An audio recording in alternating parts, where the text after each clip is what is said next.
Hello everyone, this is Beth from NFAIS, and based on recent polls that I posted on a couple of my art pages, a majority of you said that yes, you would like to be able to see some part of my personal art book reviews based on books that I have in my own personal library. And this is the first one that we are starting out with. And it's called Drawing for the Absolute and Utter Beginner by Claire Watson Garcia. Now, Miss Garcia is an actual art teacher who lives in Connecticut at the moment, but she teaches art specifically more tuned for people who are just beginning or who may have quit drawing for years. But the points that I really appreciated from this book were points that even for people who are a little more experienced in art tend to forget, and those refresher courses are really helpful. But what I found really intriguing is just from the start, like chapter 1 called Seeing to Draw, one of the first things that she has you do is learn how to draw contour and outlines using wire, shaping wire. And a lot of the pictures that you'll find in this book are from some of her students. And I thought that was really cool because then it starts out, you can see how they're just starting out, and then as it progresses, you can see how they've changed their style and how they've improved over the course of the chapters, and it's really cool to see. And let's see. And then this was something new, different too. It's a recording shapes upside down, where basically she takes a picture and makes it to where you have to try drawing it upside down. And what I really liked about also at the start is, especially for perfectionists such as me, we tend to have a tendency to be very self-critical. But what I liked about it is it's in this part it says seeing as an artist, and basically it's what she calls a player and coach routine. Basically, it's being able to critique your work honestly, but yet in a positive way.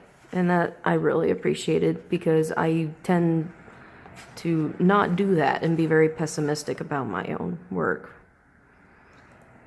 And this goes into a little more about drawing confidently, using those bold lines, being able to do it continuously without faltering, but yet still being able to pay attention to those little details. And then what I like about each chapter is it also has little bits like problem solving for certain things that maybe don't seem to quite work out, but it gives you those little bits and pieces of what you can do if one of those problems is what you have right in the moment. And here's reviewing 3D drawings. Again, she emphasizes concentrate on what you did well and make improvements and note the parts that you didn't.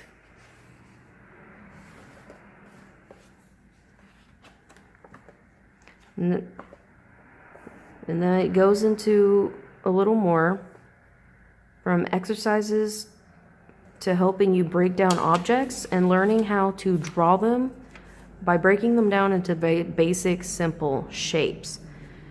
And I think that's what a lot of problems that we artists tend to have is we usually try to see the whole picture as a whole, whereas it could be just as simple as breaking it down to these very basic, simple shapes, but we make it so hard on ourselves by trying to do it all at once. And she has like little exercises here and there that progress from difficulty. And this is chapter 5, and this is value techniques. Values are very important because they teach you shading and how to be able to differentiate between what's background and what's your main focus. But she also teaches them out in this book of how to do it with different mediums, such as washes, pens, pencils, charcoals, and I don't know if I'm pronouncing this right, but comté, which is used with charcoal, but that's like fabric folds. And learning with clothing, shadows, and stuff like that. And that's where the value is going to be very important. And further down, it goes from values, once you learn how to do that, and then she teaches you how to do faces. Faces are a big issue, I know, for a lot of people who are into drawing people. Whether you draw furries, anthros, or whatever, you're still going to have to deal with facial features. Now, they will base differently depending on the species, but this is basic stuff, so this is going to be human. And it starts out with the frontal view. What I really liked is that it gives you a basic diagram. Now, you can buy the book and read into it a little more, but how to place like nose, mouth, eyes. And because I tend to draw people, that was really helpful, like review for me. But then it also had like things to avoid, because especially with dealing with faces, there can be a lot of things that can go wrong very quickly. And then it progresses from doing the front. It teaches you how to do teeth, noses, mouths, what to do, what not to do. I really enjoyed that. And then it goes from doing the front to profile views. And it also teaches you diagrams and how to shape for the face view, side views. And this is the compte I was talking about, with fabric folds. And I see a lot of people who ask, how do you do fabric folds? How do you make it look realistic? And this was really good as a starter to kind of help you be able to see it better. Because I think a lot of that problem is that using dark lines and shading is learning how to do that properly is really what helps with the realism of the effect. And this one is goes through steps on how to make harmony within a certain set space, whether you're a digital artist or traditional artist like me, knowing how to put your piece or your character in that certain space to make it look harmonious and not so, I guess you could say, lopsided is very important. And it also has some problem solvers for this as well.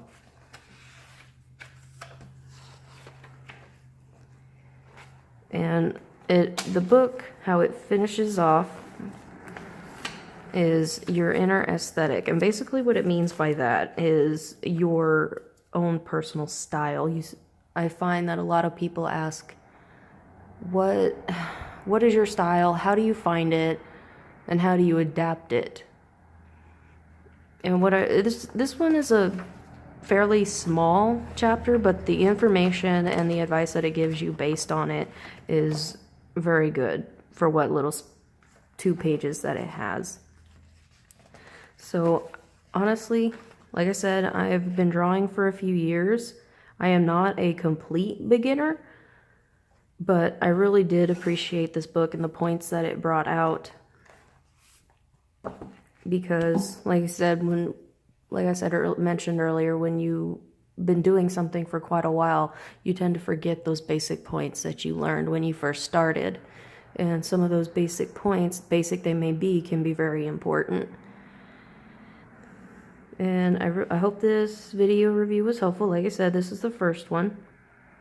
And I have a very big library. So if you have any personal requests, then feel free to comment and let me know. A link to where I could find the book. If I don't have it in my personal library, I will go ahead and buy it and do a review on it also. Anyway, that brings an end to this one. Questions, concerns, comments, please let me know. Again, thank you for watching.